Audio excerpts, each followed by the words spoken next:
Group 4 எக்ஸாமுக்கு நம்ம ரொம்ப இம்பார்ட்டன்ஸ் கொடுத்து படிக்கிறது அப்படின்னு பார்த்திங்கன்னா தமிழை தான் நம்ம ரொம்ப முக்கியத்துவம் கொடுத்து படிப்போம். ஸோ தமிழில் வந்து நம்ம ஒரு ரிவிஷன் மாதிரி இம்பார்ட்டண்ட்டான விஷயத்தை மட்டும் பண்ணலாம் அப்படின்றதுக்காக 6th ஸ்டாண்டர்ட்லேருந்து நான் ஸ்டார்ட் பண்ணியிருக்கேன்.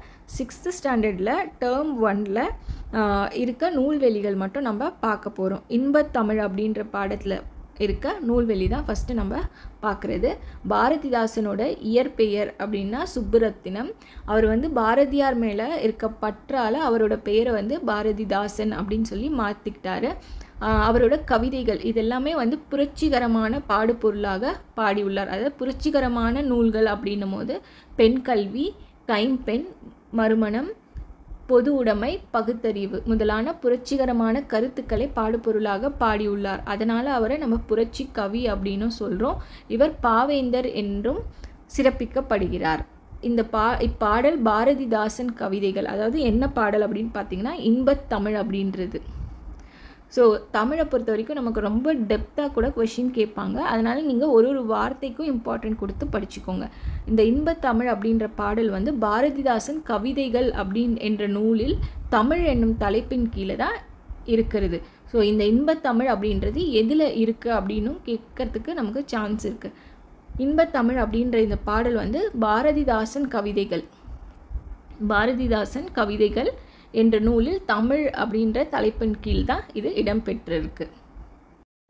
அடுத்த நூல்வெளி என்னன்னு பார்த்தீங்கன்னா தமிழ் கும்மி அப்படின்ற பாடல்லேருந்து நம்ம நூல்வெளியை பார்க்க போகிறோம். இதை எழுதுனது வந்து பெருஞ்சித்திரனார். இவரோட இயற்பெயர். ஸோ இவரை ரிலேட் பண்ணி கொஷின்ஸ் வந்து நமக்கு நிறையவே கேட்பாங்க. இதுக்கு நீங்கள் ரொம்ப இம்பார்ட்டன்ஸ் கொடுத்து பார்த்துக்கோங்க. ஒரு வார்த்தையும் நமக்கு வந்து ரொம்ப முக்கியமானது. பெருஞ்சித்திரனாரோட இயற்பெயர் மாணிக்கம். இவர் பாவலரேறு என்று சிறப்பு பெயரால் அழைக்கப்படுகிறார். இவரோட நூல்கள் என்னென்ன அப்படின்னு பார்த்தீங்கன்னா கனிச்சாறு, கொய்யாக்கனி, பாவிய கொத்து, நூறாசியம் முதலான நூல்களை இயற்றியுள்ளார். தென்மொழி, தமிழ்ச்சிட்டு, தமிழ் நிலம் இது மூணும் வந்து இதழ்கள். ஸோ நமக்கு வந்து தென்மொழி, தமிழ்ச்சிட்டு, தமிழ் நிலம் இது வந்து இதழ்கள். மற்ற எல்லாமே வந்து அவரோட நூல்கள். ஸோ இந்த இதழ்கள் கூட ஏதாவது ஒரு நூலை வந்து ஆட் பண்ணிவிட்டு இதில் எது வந்து அவரோட இதழ்கள் இல்லை அப்படின்றது கூட கொஷின் கேட்பாங்க. அதனால் எது அவரோட இதழ்கள் அப்படின்றத நீங்கள் பார்த்துக்கோங்க. தனித்தமிழையும் தமிழ் உணர்வையும் பரப்பிய பாவலர் இவர். இப்பாடல் கனிச்சாறு, அதாவது இந்த தமிழ் கும்மி அப்படின்ற பாடல் வந்து கனிச்சாறு என்னும் நூலில் இடம்பெற்றுள்ளது. இந்நூல் 8 தொகுதிகளாக வெளிவந்துள்ளது.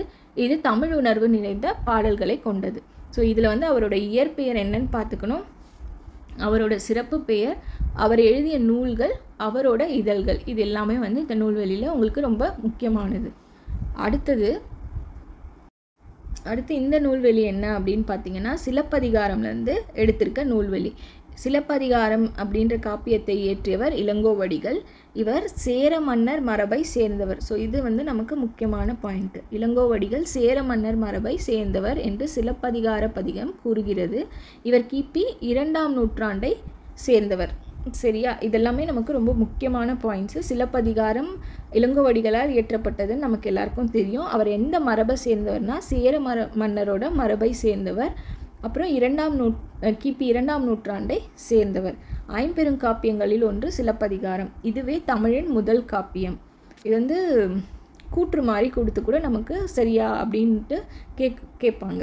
இதுவே தமிழின் முதல் காப்பியம். முத்தமிழ் காப்பியம், குடிமக்கள் காப்பியம் என்றெல்லாம் போற்றப்படுகிறது. சிலப்பதிகாரமும் மணிமேகலையும். ஸோ இதுவும் நிறைய டைம் ரிப்பீட் ஆகிருக்க கொஷின். எது ரெண்டும் வந்து இரட்டை காப்பியங்கள் அப்படின்னு சொல்லுவாங்க அப்படின்னு கேட்பாங்க. ஸோ சிலப்பதிகாரமும் மணிமேகலையும் இரட்டை காப்பியங்கள் என்று அழைக்கப்படுகின்றன. அது மட்டும் இல்லாமல் இதில் திங்கள், ஞாயிறு, மழை இதை பற்றி இயற்கையை பற்றி இதில் சொல்லியிருப்பாங்க. திங்கள், ஞாயிறு, மழை என இயற்கையை வாழ்த்துவதாக இந்நூல் தொடங்குகிறது. அவ்வாழ்த்து பகுதி நமக்கு பாடமாக இங்கு தரப்பட்டுள்ளது. ஸோ இயற்கையை வாழ்த்துவதாக தொடங்கும் பாடல் எந்த நூலில் இடம்பெற்றிருக்கு அப்படின்ற கொஷின் கூட நமக்கு கேட்பாங்க.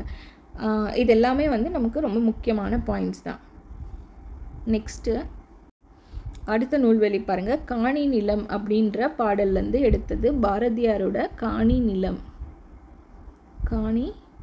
அப்படின்ற இதுலேருந்து நம்ம எடுத்திருக்கோம். ஸோ இதில் பார்த்தீங்க அப்படின்னா என்னென்ன முக்கியமான பாயிண்ட்ஸ் அப்படின்றத பார்த்துக்கோங்க. ஃபஸ்ட்டு 20ஆம் நூற்றாண்டின்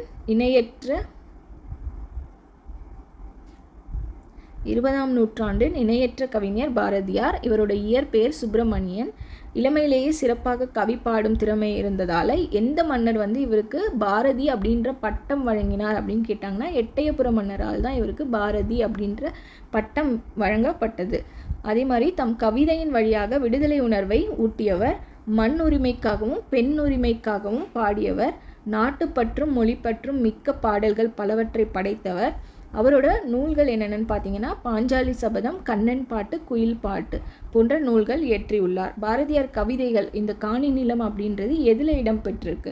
ஸோ இந்த கொஷின்ஸ் எல்லாம் ரிப்பீட் ஆகிற கொஷின்ஸ் தான். பாரதியார் கவிதைகளில் இந்த காணி நிலம் அப்படின்ற பாடல் இடம்பெற்றிருக்கு. இது எல்லாமே இந்த நூல்வெளியில் கொடுத்துருந்தாங்க. அடுத்த நூல்வெளி திருக்குறள்லேருந்து இயல் 1ல் இருக்க, அதாவது டேர்ம் 1ல் இருக்க திருக்குறள்லேருந்து எடுத்திருக்க நூல்வெளி. இதில் பாருங்கள், திருவள்ளுவர் 2000 ஆண்டுகளுக்கு முற்பட்டவர். எக்காலத்துக்கும் பொருந்தும் வாழ்க்கை நெறிகளை வகுத்து கூறியவர். வான்புகழ் வல்லவர். ஸோ இதெல்லாம் அவரோட சிறப்பு பெயர்கள். வான்புகழ் வள்ளுவர், தெய்வ புலவர், பொய்யில் புலவர், இதெல்லாம் அவரோட சிறப்பு பெயர்கள். அடுத்து திருக்குறள் அறத்துப்பால், பொருட்பால், இன்பத்துப்பால் என்னும் 3 பிரிவுகளை கொண்டுள்ளது. இது 14 கீழ்கணக்கு நூல்களில் ஒன்று. 14 கீழ்கணக்கு நூல்களில் ஒன்று. இது நம்ம எல்லாருக்கும் தெரியும். 133 அதிகாரங்கள், 1330 குறள்கள் உள்ளன. திருக்குறளில் இல்லாதது இல்லை, சொல்லாததும் இல்லை என்னும் வகையில் சிறந்து விளங்குகிறது. திருக்குறளுக்கு உலக பொதுமறை, வாயுர வாழ்த்து முதலிய பல சிறப்பு பெயர்கள் வழங்குகின்றன. 100க்கும் மேற்பட்ட மொழிகளில் திருக்குறளில் மொழிபெயர்க்கப்பட்டுள்ளது. ஸோ திருக்குறளை பொறுத்த வரைக்கும் எல்லா டேர்ம்லையும் ஒரு சில பாயிண்ட்ஸை கொடுத்துருப்பாங்க. நீங்கள் எல்லாமே சேர்ந்து ஒரு நோட்ஸ் மாதிரி எடுத்து வச்சுக்கோங்க. எல்லா டேர்ம்லேயும் நோட்ஸ் மாதிரி எடுத்து வச்சு திருக்குறளில் என்னென்ன கொஷின்ஸ் கேட்பாங்க அப்படின்றத அனலைஸ் பண்ணி படிச்சுக்கோங்க. திருக்குறள் 14 கீழ்கணக்கு நூல்களில் ஒன்று. இதில் இதுக்கு வேறு என்னென்ன பெயர்கள் இருக்குது, திருவள்ளுவருக்கு என்னென்ன சிறப்பு பெயர்கள், அதே மாதிரி திருக்குறளுக்கு என்னென்ன சிறப்பு பெயர்கள் அப்படின்ற ஒரு லிஸ்ட் போட்டுக்கோங்க. அதே மாதிரி திருக்குறள் யார் யார் மொழிபெயர்ப்பு எந்தெந்த மொழியில் பண்ணியிருக்காங்க அப்படின்றதையும் நீங்கள் லிஸ்ட்டு போட்டு படிச்சுக்கோங்க. நெக்ஸ்ட்டு, ஸோ இது இயல் 3ல் வர நூல்வெளி அறிவியல் ஆத்திச்சூடி. அறிவியல் ஆத்திச்சூடியில் இருக்க நூல்வெளி இது. அறிவியல் ஆத்திச்சூடி. ஸோ எந்தெந்த பாட்டுக்கான நூல்வெளி அப்படின்றத தெரிஞ்சுக்கோங்க. தம்மை ஒத்த அலைநீளத்தில் சிந்திப்பவர் என்று மேதகு அப்துல் கலாம் அவர்களால் பாராட்ட பெற்றவர் நெல்லை சு. முத்து. ஸோ யார் பாராட்டினாங்க அப்படின்னு கேட்பாங்க, யாரை பாராட்டினாங்க அப்படின்னும் கேட்பாங்க. பாராட்ட பெற்றவர் நெல்லை சு. முத்து. ஸோ இவர் யார் அப்படி பாராட்டினாங்க அப்படின்னா அப்துல் கலாம் அவர்கள். இவர் அறிவியல் அறிஞர் மற்றும் கவிஞர். விக்ரம் சாராபாய் விண்வெளி மையம், சதீஷ் தவன் விண்வெளி மையம், இந்திய விண்வெளி மையம் ஆகிய நிறுவனங்களில் பணியாற்றியவர். அறிவியல் கவிதைகள், கட்டுரைகள் பலவற்றை படைத்துள்ளார்.